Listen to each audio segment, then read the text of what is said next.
那个咳嗽啊？现在好多人咳嗽，是不是这里都像吞刀片一样啊？还有水泥鼻。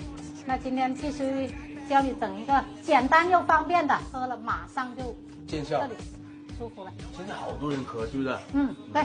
现在教你做一个。用什么材料？盐家都能做吗？能做，就准备橙子跟盐就可以了。现在第一步就把橙子洗一下，放点盐下去，直接搓一下橙子皮嘛。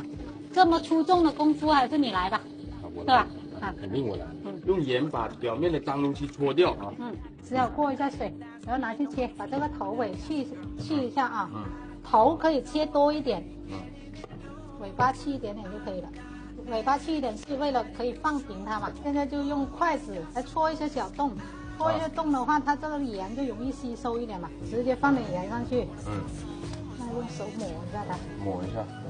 直接就放到这里。我也来一个，好吧？然后就上锅蒸。上锅蒸20分钟，剩下的都是你来。好的。这个回家也可以做给你家人吃啊。这个只要喉咙不舒服就可以用这个，而且现在这么多人喉咙不舒服，是不是？所以这个方法就是羊汤之后都可以用来喝。哇，这个橙子真的水分好多哈！我没什么文化，我只能说哇塞，好多水啊！到海边也是，看到大海我就，哇塞，怎么这么多水？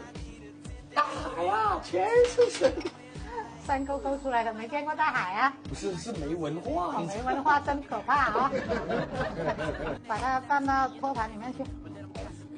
然后拿去蒸柜，没有蒸柜那就随便用个锅蒸都可以啦。用锅蒸就可以了，蒸20分钟就可以了。20分钟后就可以清我的喉咙了，喉咙里面老痰可多了。20分钟到了，万哥打开看一下，这个盐蒸成就已经好了。新鲜出炉盐蒸成啊，小洋人的这个福音呐。那万哥先吃一个，我觉得是酸酸甜甜的，然后又带点咸味，那个味道真的是别有一番风味。吃下去立马就是觉得这里舒服多了，是不是？对。我最近其实也有一点化痰这种，是不是？对啊。是吧？酸酸甜甜。酸酸甜甜啊，有点咸。有点咸。可盐可甜，对，是吧？像我一样。真的超级简单啊！超级简单啊！看到没有？满满的。满足。大家喉咙不舒服，记得在家自己做啊！人间清醒，搞钱上瘾。